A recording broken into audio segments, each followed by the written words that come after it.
আচলতে কি জানা বৰষা,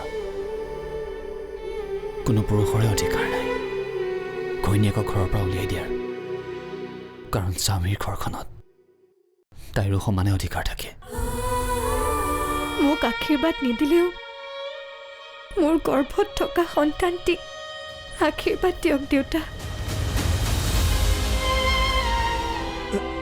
দেউতা চা, মই সুস্থ আছোনে? হে, হ'ব দিয়ক দেউতা, কিমান আৰু অভিনয় কৰে।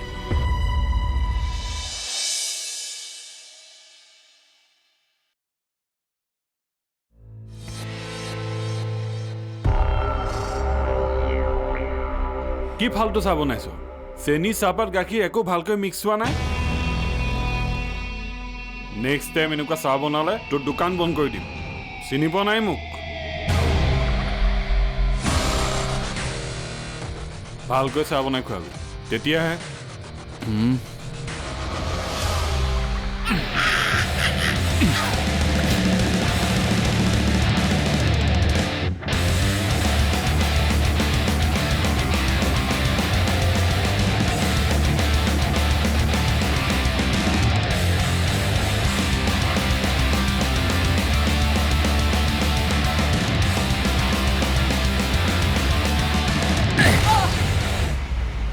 কি কৈছিলি?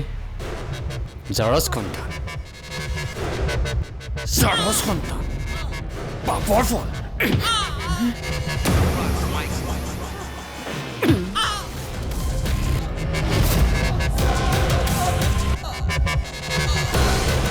কেনে ভাল লাগিছেনে? আৰু মোৰ লগত লাগি নলবি।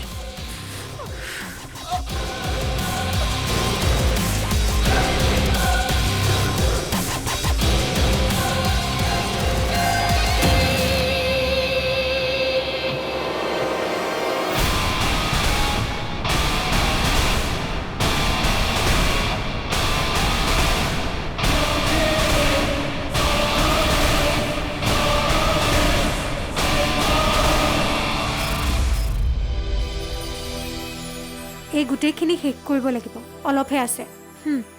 খোৱা খোৱা খোৱা। হ'ব দে। অ' বা খুৱাই দে, তই খোৱালেহে দেউতাই গোটেইখিনি খাব। অঁ, গোটেইখিনি শেষ কৰিব লাগিব। এই। লোৱা। মই যে জোৰ কৰি কৰিও নোৱাৰো। মিছা নামাতিবিচোন, মই তোৰ হাতেৰে নাখাওঁ নেকি কিবা?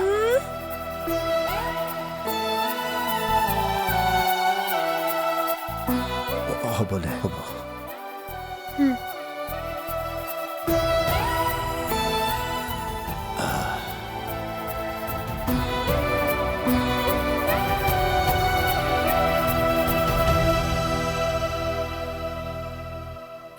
মা,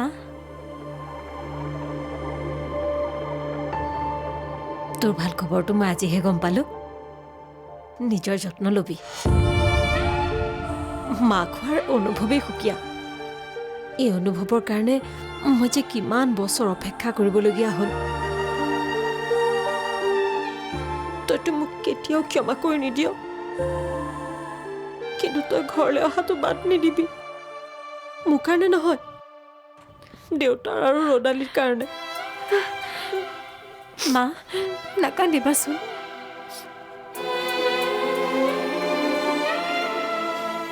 দেউতাৰৰ চিকিৎসাৰ দায়িত্ব লৈ তই যে মোক কিমান বিপদৰ পৰা উদ্ধাৰ কৰিছ, মই তোক কেনেকৈ বুজাম?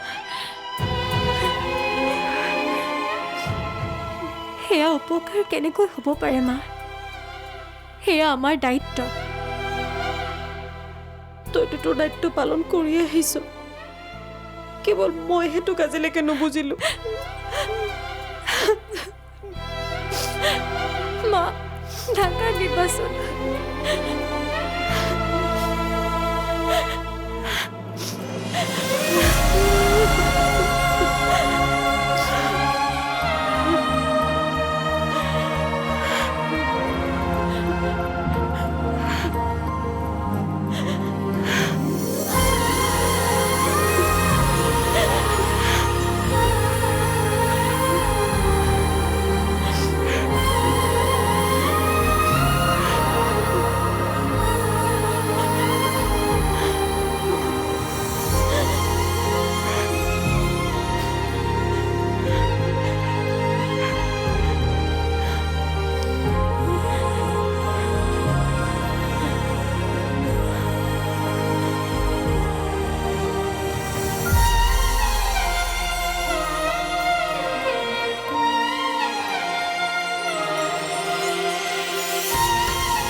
আপোনাক বহুত ধন্যবাদ।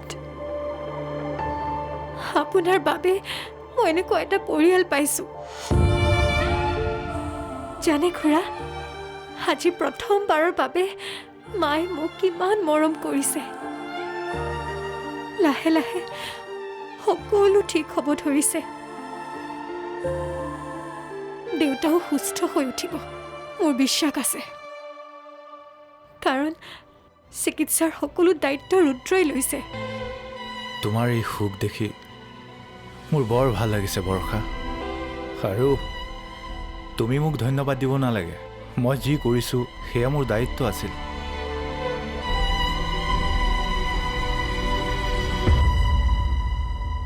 মোৰ সেইজন দেউতা এতিয়া ক'ত গ'ল?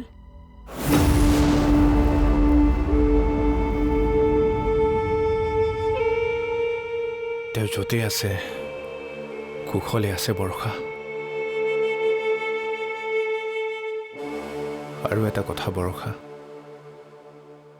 মোৰ কথাবোৰ যাতে তুমি গোপনে ৰাখা। মোৰ এতিয়া এটা সুকীয়া পৰিচয় আছে, এটা পৰিয়াল আছে। আপুনি চিন্তা নকৰিব খুৰা। মই আপোনাৰ অতীতৰ কথাবোৰ কাৰো আগতেই নকওঁ। ৰুদ্ৰকো নক'বা? মই ৰুদ্ৰকো নকওঁ। এটা কথা মনত ৰাখিবা বৰ্ষা, কুন্তীয়ে যদি কোনো ত্যাগ নকৰিলেহেঁতেন, কৰ্ণৰ কোনো কাহিনী নাথাকিলহেঁতেন। আজি হাজাৰ হাজাৰ মানুহক কৰ্ণৰ কাহিনী এইকাৰণে অনুপ্ৰাণিত কৰে কাৰণ কুন্তীয়ে কৰ্ণক ত্যাগ কৰিছিল। তোমাৰ অতীত তোমাৰ দুৰ্ভাগ্য নহয় বৰ্ষা, সেয়া সৌভাগ্য।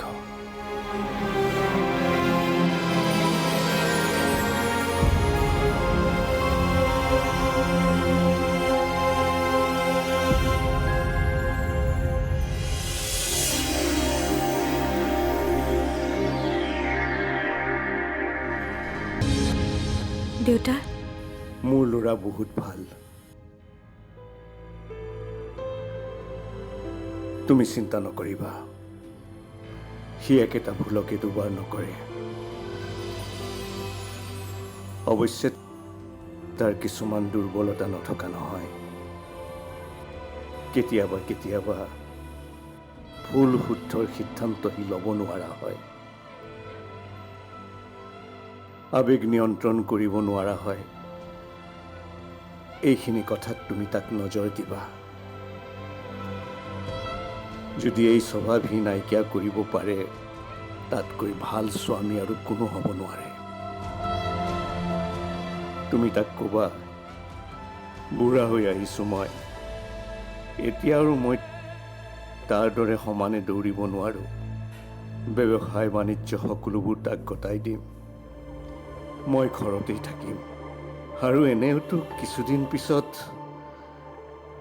ঘৰলৈ নতুন আলহী আহিব। নাতিটো আহিলে সময়বোৰ কেনেকৈ পাৰ হ'ব গমেই নাপাম।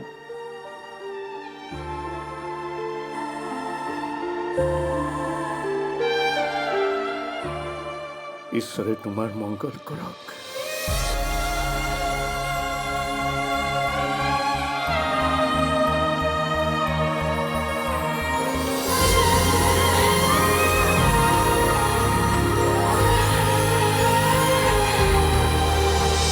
তাৰমানে তুমি মোক এতিয়াও ক্ষমা কৰি দিব পৰা নাই? তুমি মোক ভুল বুজিছা। মই আজি বহুত সুখী, সেইবাবে চকু পানী ওলাইছে। এইটো আকৌ কেনেকুৱা কথা? বৰষা যেতিয়া নামে, বৰষা যেতিয়া নামে। বহা। ৰহ,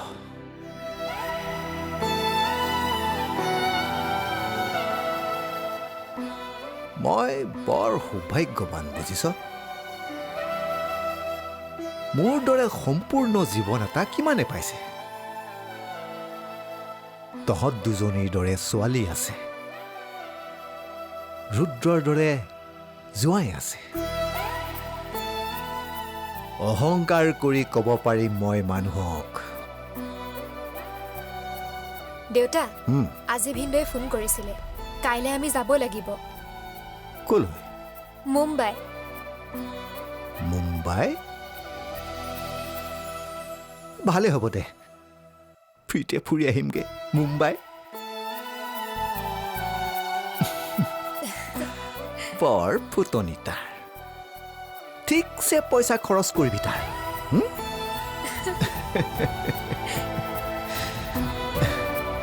মুম্বাই।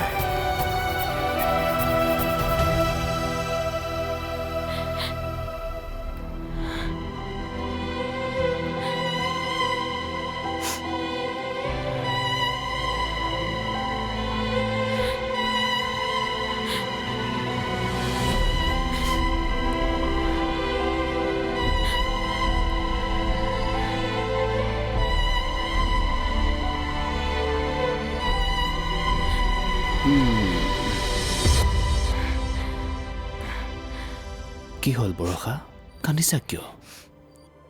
এনেই। তাৰমানে তুমি মোক এতিয়াও ক্ষমা কৰি দিব পৰা নাই? তুমি মোক ভুল বুজিছা। মই আজি বহুত সুখী, সেইবাবে চকু পানী ওলাইছে। এইটো আকৌ কেনেকুৱা কথা? সুখীভাৱে চকু পানী ওলাইছে? কেতিয়াবা কেতিয়াবা সেনেকুৱা হয়, মানুহে সুখতো কান্দে, দুখতো কান্দে। আচ্ছা কোৱাচোন, মোৰ মানুহজনীয়ে বা আজি কি সুখত কান্দিছে?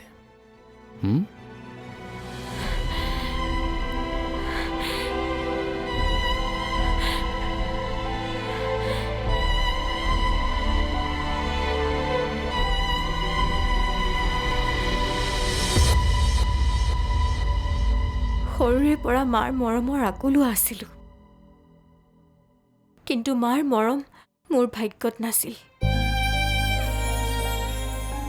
আজি প্ৰথমবাৰৰ বাবে মাৰ মৰম অনুভৱ কৰিছোঁ।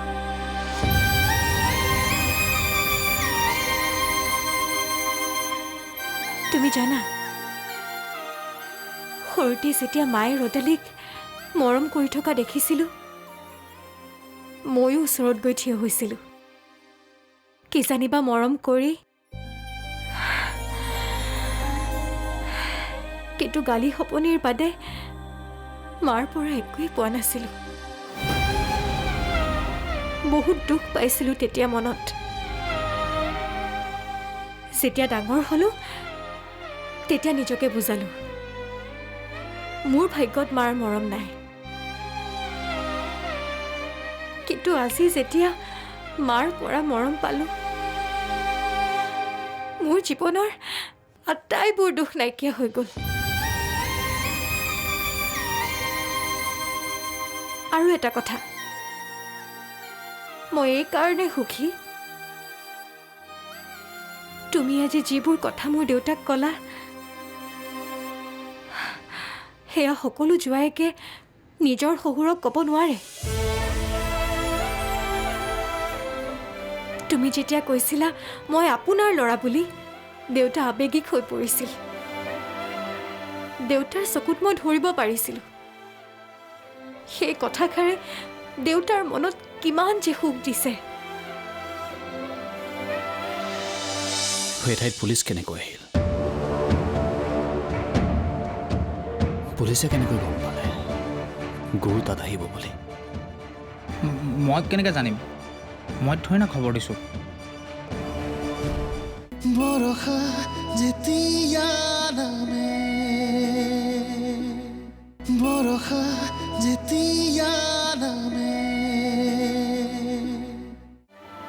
মই সঁচাই তোমাক লৈ গৌৰৱ অনুভৱ কৰিছোঁ, তোমাৰ পত্নী হোৱাৰ গৌৰৱ।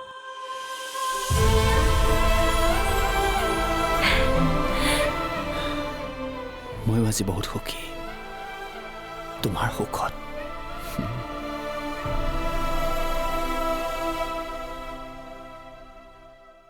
এতিয়া মোৰ জীৱনটো সম্পূৰ্ণ সকলো আছে মোৰ লগত মা দেউতা ভণ্টি তুমি আৰু এখন ঘৰৰ মানুহবোৰ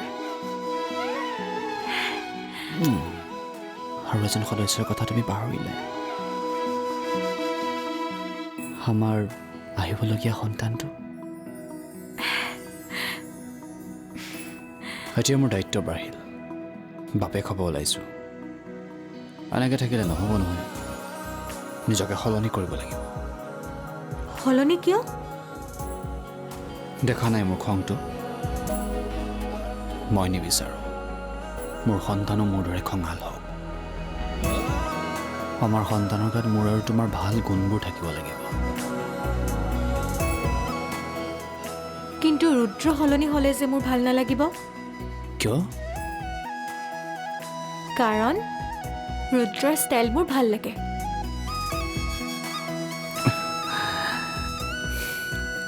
আকৌ কি হ'ল কথা দিয়া তুমি মোক আৰু যাতে তুমি মোক এইখন ঘৰৰ পৰা কেতিয়া উলিয়াই নিদিয়া তোমাৰ পৰা আঁতৰ কৰি নিদিয়া বহুত দুখ পাইছিলোঁ মই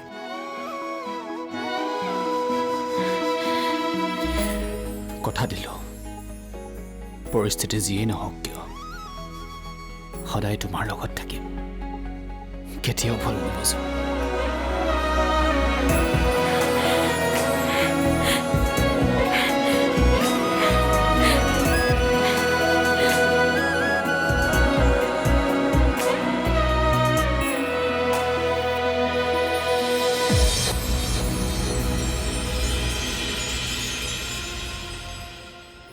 মই এটা কথা বুজি পোৱা নাই সেই ঠাইত পুলিচ কেনেকৈ আহিল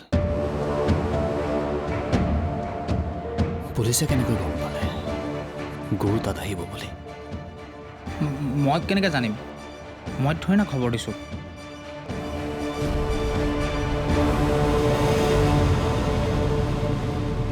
মোৰ কিয় এনেকুৱা লাগিছে তই মোৰ পৰা কিবা কথা লুকুৱাইছ বুলি মই আকৌ তোৰ পৰা কিয় কথা লুকুৱাম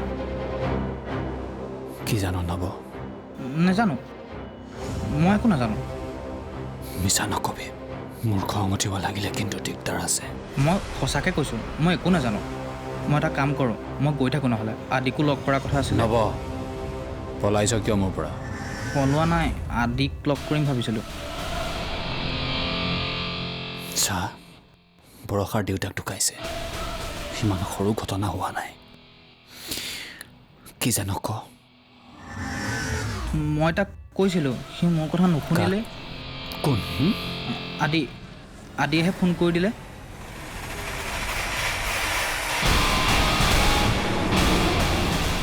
তই কিয় এনেকুৱা কৰিলি ৰুদ্ৰ তই কথাটো শুনচোন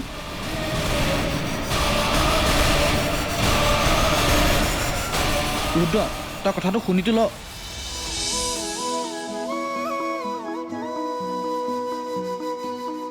এপাহিয়ালো খোৱা উশাহৰে ফুলে ডাৱৰৰে তুলিকাৰে ছবি আঁকি ফুৰে মৰুভূমি জ্বলোৱা বালি চন্দাৰে জোনে চিকিমিকি তৰা বুলি দুচকুতে ৰুৱে বৰষা যেতিয়া নামে বৰষা যেতিয়া